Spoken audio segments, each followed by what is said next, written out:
Que a paz de Jesus envolva nossos sentimentos, nosso coração. É mais uma alegria estar aqui novamente nessa casa. Eu fui para aquela porta porque eu ultimamente falei de lá. Então, quero trazer um abraço da minha casa também, Centro Espírita Boa Unidade do Apóstolo, do centro da cidade. Já foi trabalhar na faculdade também. Em breve voltaremos. É isso aí, porta está aberta. Então, irmãos, na noite de hoje, nós vamos abordar um assunto que está no Evangelho, que está nos Evangelhos também, e que para mim é um desafio. É a primeira vez que eu vou falar sobre isso. Então, vocês são meu bode expiatório hoje. Então, vamos abordar o que está no capítulo 6 do Evangelho segundo o Espiritismo, chamado de Cristo Consolador. A proposta é trazer o Cristo Consolador que estava lá para os dias de hoje, para que a gente faça ele que vai nos consolar. Por que para nos consolar? Para que a gente interiorize essa mensagem do Consolador, principalmente na relação com nós. O Consolador prometido diz o seguinte: se me amam, guardai os meus mandamentos, Jesus falando para os discípulos, e eu rogarei a meu Pai, que ele vos enviará outro Consolador, a fim de que fique eternamente convosco, o Espírito de verdade. Isso está no Evangelho de João, capítulo 14, versículos 15 a 17 e 26. O Consolador prometido, uma esperança para os nossos dias. Eu gostaria de começar a nossa fala de hoje com uma pergunta muito simples. Quem de nós nunca precisou ser consolado? Talvez aqui estejam, tenha chegado alguém cansado, talvez preocupado com o filho, com alguém, com a família, com um amigo, com uma enfermidade, com uma decisão que precisa tomar. Talvez alguém esteja vivendo uma saudade e ninguém percebe. Talvez exista uma preocupação financeira, uma dificuldade dentro de casa, um relacionamento que não vai bem. Ou talvez não exista nenhum grande problema aparente. E tudo bem. A vida segue. Sim, a vida segue. Nós trabalhamos, conversamos, sorrimos, cumprimos nossos compromissos. Mas mesmo assim, às vezes existe dentro de nós uma pergunta silenciosa. Para onde tudo isso está nos levando? Nós estamos no planeta de provas e expiações, e as dores e sofrimentos todos nós passamos. Portanto, em algum momento da caminhada, todos nós precisamos de um consolo. O consolo trazido por Jesus é um consolo do entendimento da mensagem dele que os homens não sabiam entender naquela época. Mas o consolo nós também podemos fazer com os nossos amigos, com os nossos familiares. Então, veremos como. E talvez seja exatamente por conhecer tão profundamente o coração humano que Jesus fez uma das mais belas promessas. E vamos encontrar no Evangelho de João, no capítulo 14. Jesus disse aos discípulos que rogaria ao Pai, já estava no final da sua jornada, e Jesus diz aos seus discípulos que rogaria ao Pai e ele enviaria um outro Consolador, o Espírito de verdade, que permaneceria com eles, ensinaria todas as coisas e faria recordar tudo aquilo que Jesus havia ensinado. É uma passagem belíssima que nós encontramos no Evangelho segundo o Espiritismo, capítulo 6. É o menor capítulo do Evangelho segundo o Espiritismo, são 3 páginas. Ali tem a mensagem do Espírito de verdade que é bom que a gente leia. Jesus não nos promete uma vida sem dificuldades. Não há nada no Evangelho que diga que nós não teremos dificuldades. Ele não diz, vocês nunca sofrerão. Ele não diz, nada de ruim acontecerá. Ele promete algo diferente. Promete que eles, os discípulos, nós, promete, não ficaríamos sem orientação. Promete esclarecimento, promete presença, promete aquilo que ainda não conseguiam compreender, mas seria compreendido um dia. Por isso somos o cristianismo redimido. E essa talvez seja a primeira grande reflexão de hoje. Consolar não significa retirar todas as dificuldades do caminho. Muitas vezes, consolar significa oferecer luz suficiente para que consigamos atravessar. É justamente aqui que Allan Kardec nos ajuda a compreender a profundidade dessa promessa. No capítulo 6 do Evangelho, como eu falei, chamado Cristo Consolador. Kardec retoma as palavras de Jesus e explica que o Espiritismo vem cumprir a promessa do Consolador. Por quê? Porque ele nos ajuda a compreender aquilo que antes permaneceria obscuro. Ensina de onde viemos, mostra para onde vamos, ajuda-nos a compreender por estarmos na Terra, planetinha de provas e expiações. Mostra que a existência não começa no berço e nem termina no berço. Explica a continuidade da vida no mundo espiritual e a reencarnação no mundo material para o nosso processo evolutivo. Porque encarnação após encarnação, e nós estamos no começo da nossa caminhada. Saímos do mundo primitivo, estamos aqui resgatando equívocos ou provando que já aprendemos o amor de Deus nas leis divinas. A responsabilidade pelas nossas escolhas, a justiça e a bondade divina. Deus não é justo, não é só justo, não é só bom. Ele é justo e bom ao mesmo tempo. Isso é que a gente precisa entender. Desculpa, deixa eu tirar isso daqui. Então, a justiça divina, a possibilidade permanente de crescimento. Kardec resume de maneira extraordinária que o Espiritismo consola pela fé e esperança. E o crescimento se dá através da caridade. Fora da caridade, não há salvação. Ele não diz que consola através de promessas e privilégios. Ele não promete que quem for espírita não adoecerá. Não promete que não perderemos pessoas queridas. Não promete riquezas materiais. Não promete uma vida sem lágrimas. A consolação nasce da compreensão da nossa vida. Compreendemos por que estamos aqui. E isso muda muita coisa. Porque existe uma diferença enorme entre sofrer sem compreender e sofrer sabendo que existe um sentido maior para a nossa existência. A dor continua sendo dor. A saudade continua sendo saudade. Nós continuamos sendo humanos. E continuamos chorando. Continuamos sentindo falta. Mas alguma coisa muda em nós quando temos contato com a doutrina. Quando compreendemos que a vida prossegue. Que nós estamos num processo evolutivo. Já tivemos um segundo degrau de evolução. Temos muitos outros pela frente.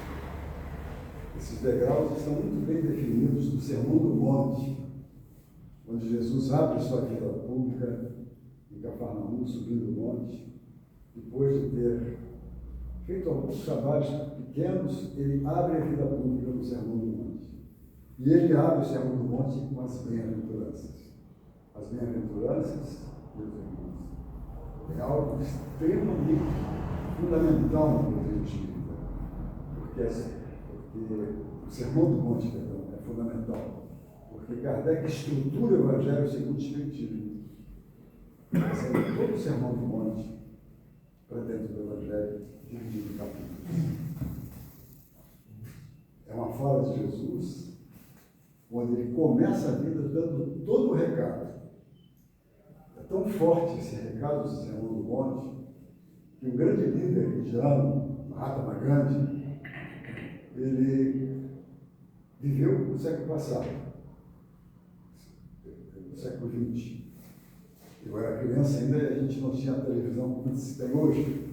E apareceu um jornal da Terra, no tal do canal 100, para aqueles que são mais antigos sabem o que eu estou falando. Vocês são muito jovens aí. Apareciam as figuras de Gandhi sofrendo e combatendo o domínio inglês na Índia. E ele conseguiu, com amor e sem violência, mobilizar o mundo contra aquela espécie de tratamento que os ingleses davam aos indianos. Ele conseguiu libertar a Índia sem levantar um braço, sem combater ninguém. E interessante que Gandhi, que foi uma grande figura na humanidade, ele uma vez estava caminhando pela rua e um policial, um guarda, começou a espancá-lo. Espancou, ele caiu e levantou. Espancou de novo, ele caiu e levantou. Espancou de novo, ele caiu e levantou. Aí o guarda disse: quem é que te ensinou a ser tão covarde assim? Aí ele olhou para o soldado, tinha uma corrente e uma cruz pendurada. Este aí que me ensinou isso. E uma vez perguntaram a Gandhi, em função de tudo isso que aconteceu, se ele era cristão, porque ele se comportava exatamente como um verdadeiro cristão. E ele respondeu: o dia que os cristãos seguirem o Sermão do Monte, eles transformarem em cristão. Como a mensagem de Jesus chega nos corações que estão abertos para receber. Então, alguma coisa dentro de nós, quando compreendemos que é verdade, que a vida procede. E que aqueles que amamos continuam vivendo. Que Deus não abandona nenhum de seus filhos. Que nenhuma experiência é inútil. Nenhuma experiência é inútil. Que nenhum esforço do bem se perde. Nós ficamos com créditos quando fazemos o bem. E o amor cobre multidão de pecados. Portanto, nenhuma existência é inútil. Nenhuma. Por mais errados, por mais erros que possamos cometer, nenhuma existência é inútil. Tudo é aprendizado. Quando retornamos ao mundo espiritual, a nossa verdadeira pátria, nós temos a possibilidade de fazer arrependimento e pedir uma nova encarnação para vencermos os obstáculos que não vencemos. Que nenhum esforço do bem se perde. E que todos nós estamos caminhando. A nossa caminhada ainda é longa, até chegarmos ao patamar do nosso modelo guia de Jesus, o Espírito Cristo, aquele que já comunica o pensamento de Deus. Eu e o Pai estamos um, disse Jesus. E todos nós estamos no caminho, então. Temos recursos tecnológicos extraordinários hoje. E disponível a todos. Está na mão, celular. Nossa, está aí agora até a inteligência artificial que nos ajuda também. É uma enciclopédia na nossa disposição. E, ao mesmo tempo, quantas pessoas se sentem perdidas em toda essa tecnologia que nenhuma geração teve? Quantas quantas pessoas ansiosas, quantas pessoas no caminho do suicídio, quantas pessoas cansadas, quantas vezes cercadas de contatos profundamente solitários. Temos uma variedade grande de amigos, mas alguns se sentem solitários. Quantas pessoas passam horas observando os outros? As redes sociais, e começam a acreditar que a própria vida é pequena demais. Nas redes sociais, vemos viagens, conquistas, casas bonitas, corpos perfeitos, famílias sorrindo. Mas raramente vemos as madrugadas de preocupação, os medos, as inseguranças, as lágrimas, as perguntas que cada pessoa guarda quando fecha a porta de sua casa. E sem perceber, começamos a comparar o nosso interior com o exterior dos outros. E ficamos frustrados. É justamente nesse mundo tão acelerado que o Consolador continua perguntando a todos nós: você sabe quem é você? Você sabe de onde veio? Você sabe para onde vai? Você sabe por que está aqui, nesse planetinho de provas e expiações, com essa família? Para os espiritismos, nós somos espíritos imortais. Esta é mais uma das experiências que temos. Mas o Consolador nos traz, o que é o Consolador? Todo o Evangelho de Jesus, interpretado adequadamente. E Pedro fala, em relação às interpretações do Evangelho, que o Evangelho não é de particular interpretação, está na segunda carta de Pedro, em Atos dos Apóstolos. Portanto, cada um vai ler e perceber alguma mensagem para si, extrair o espírito da vida. Mas como nós somos diferentes, estamos em estados evolutivos diferentes, mais adiantado num aspecto, mais atrasado no outro, em relação ao nosso próximo, cada um vai entender aquilo que tocou o coração. Estamos vivendo uma etapa, uma experiência, uma oportunidade. Isso muda a nossa maneira de olhar para muita coisa. Muda a forma de olhar para os nossos erros. Porque um erro não precisa definir uma existência inteira. Somos seres em construção. Nós estamos construindo. Nós seremos o Filho do Homem, como se designa Jesus. Quando ele diz aos seus discípulos: quem dizem os homens ser o Filho do Homem? Quem disse que eu sou? E eles falam: tu és Elias, Jeremias, João Batista ou um dos profetas? Ou seja, está falando aí da reencarnação também, né? Aí ele percebe que a mensagem de Cristo já estava no final da sua existência, no final da sua jornada, não da existência. No final da sua jornada, ele percebe que não entenderam que ele é aquele que estava previsto lá no Velho Testamento como Salvador. E estavam entendendo de maneira equivocada que seria um rei poderoso, que ia destruir o Império Romano. Enfim, ele veio salvar as nossas almas.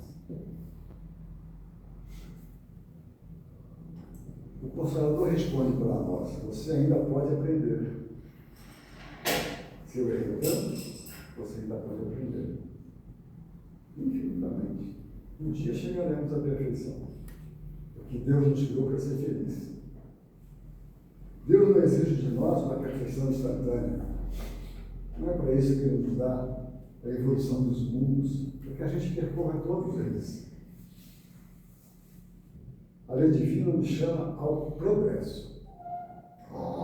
Passo a passo, experiência após experiência, vida após vida. Esta é uma das maiores consolações que o Espiritismo oferece.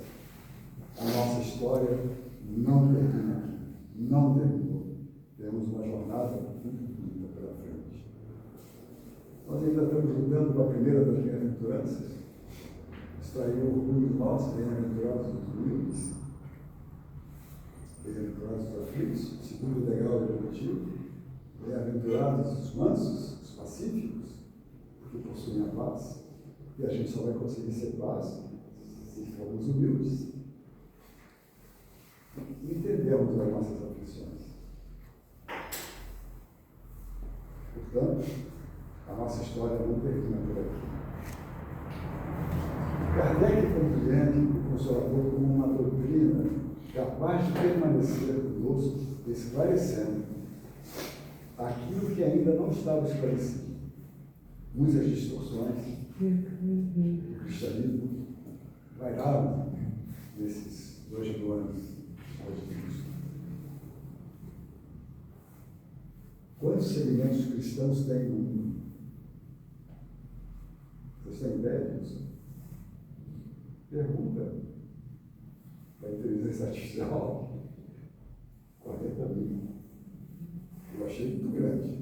Enfim, a gente conhece umas 10, por exemplo, 20 por máximo, né? Interpretações diferentes do Evangelho. Mas, de qualquer forma, a gente está buscando interiorizar, como foi interiorizado na Rádio Grande, a mensagem pura do Cristo. Sem dogmas, sem rituais, sem sacerdócio. O trabalho de Jesus e dos discípulos é o nosso exemplo. Voluntários. Voluntários de Deus, voluntários da vida, para servir ao próximo. Porque o Espiritismo não vem substituir Jesus. Ele nos leva de volta a Jesus. Traz Jesus para o dia de hoje. Porque é muito fácil a gente ler o Evangelho e ver Jesus lá 2.000 anos atrás. Fazendo teologia, consolando quando ele consolava, curando quando ele curava. Mas nós temos que trazer Jesus para o dia de hoje. Como é que eu estou hoje diante do Evangelho de Jesus? Ele nos leva de volta a Jesus e traz Jesus para hoje, então. E o que é que Jesus ensinou? Resumidamente, amar, a perdoar, a servir, a não julgar, recomeçar sempre e cuidar dos outros. Resumidamente, essa é a postura que temos que ter com nossos irmãos de caminhada, porque somos todos irmãos. Emmanuel, no livro Fonte Viva, traz uma frase muito simples e profunda para a nossa reflexão. A caridade fraternal é a chave de todas as portas para a boa compreensão. A caridade fraternal é a chave de todas as portas para a boa compreensão. Porque conhecimento sem amor pode nos tornar pessoas bem informadas. Só isso. Sem amor, só conhecendo, somos bem informados. O conhecimento acompanhado de amor nos torna. Aí sim.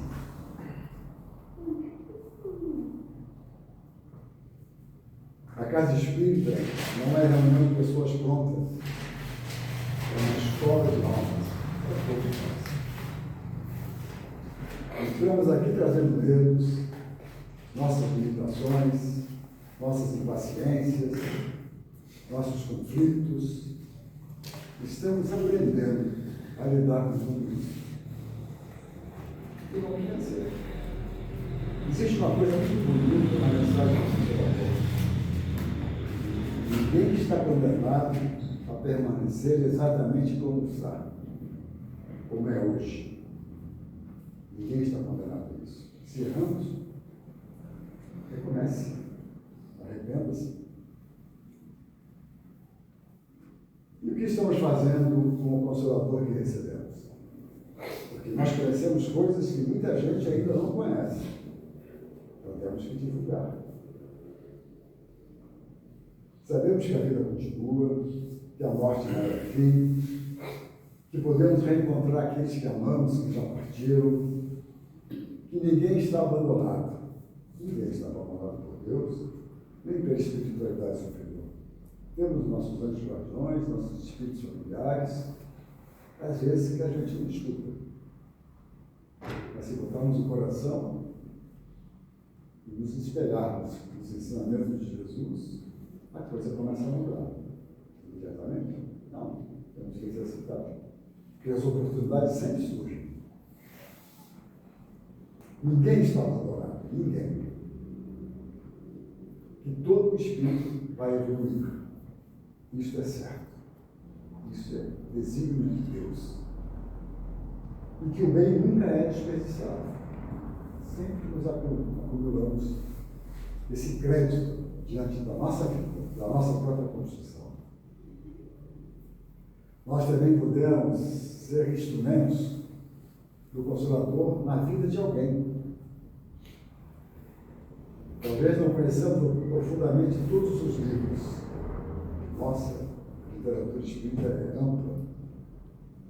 O levantamento feito uns 10, 12 anos atrás, pela Federação Espírita Brasileira, em consórcio com algumas federativas estaduais, levantaram 12 mil livros ditos espíritas. 2.500 eram espíritas naquela ocasião. 2.500. A gente não consegue ler tudo isso. Eu não li tudo que eu tenho em casa ainda. Talvez não saibamos responder todas as perguntas, mas podemos ouvir. Deus nos deu uma boca. Ouça mais. Perceba o que está ouvindo. Telefonar, visitar e não julgar. Não julgar. Se alguém está sofrendo, simplesmente permaneça ali. Só isso. Se puder, diga, eu estou aqui. Às vezes é disso que a pessoa precisa. É isso. Não para. Se o Consolador é uma esperança, talvez possamos espalhar essa esperança. É uma boa tarefa para cada um, em qualquer lugar. Nas pequenas coisas, principalmente nas pequenas coisas. Não são os grandes eventos que vamos compartilhar essa esperança. Até podemos.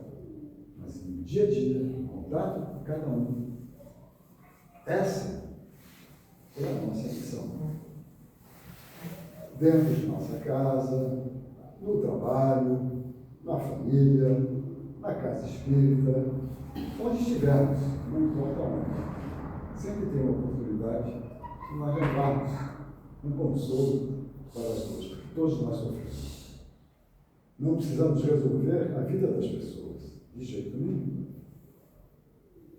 Mas procurar não aumentar a dor que já carregam, já não consolo. Se pudermos aliviar um pouco, melhor ainda. Então, como posso permitir que essa consolação transforme a minha vida? E agora é para nós. Talvez exista alguém que precisamos perdoar.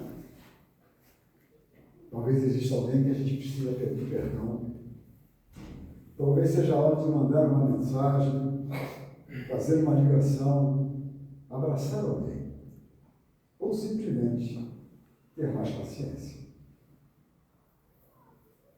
Jesus não nos prometeu ausência de dificuldades. Prometeu que a verdade chegaria ao nosso coração, ao nosso sentimento, no âmago de nossa alma. E nos ajudaria a atravessá-la através da mensagem, da vida que Jesus nos oferece como um dia. Jesus veio aqui, sofreu como nós, padeceu mais do que nós. Mas ele nos ajuda a atravessar todos esses obstáculos. E o Espiritismo nos convida a olhar para a vida com essa esperança. Se hoje estamos felizes, agradeçamos. Se estamos passando por alguma dificuldade, confiemos. Meus irmãos, que tenhamos isso na mente. Que somos amados por Deus e que Jesus continua conosco. É o dirigente do planeta. Sabe melhor do que nós tudo o que está acontecendo, porque estamos passando por um momento extremamente importante para o nosso processo. Um momento de transição planetária, talvez termine no final do século.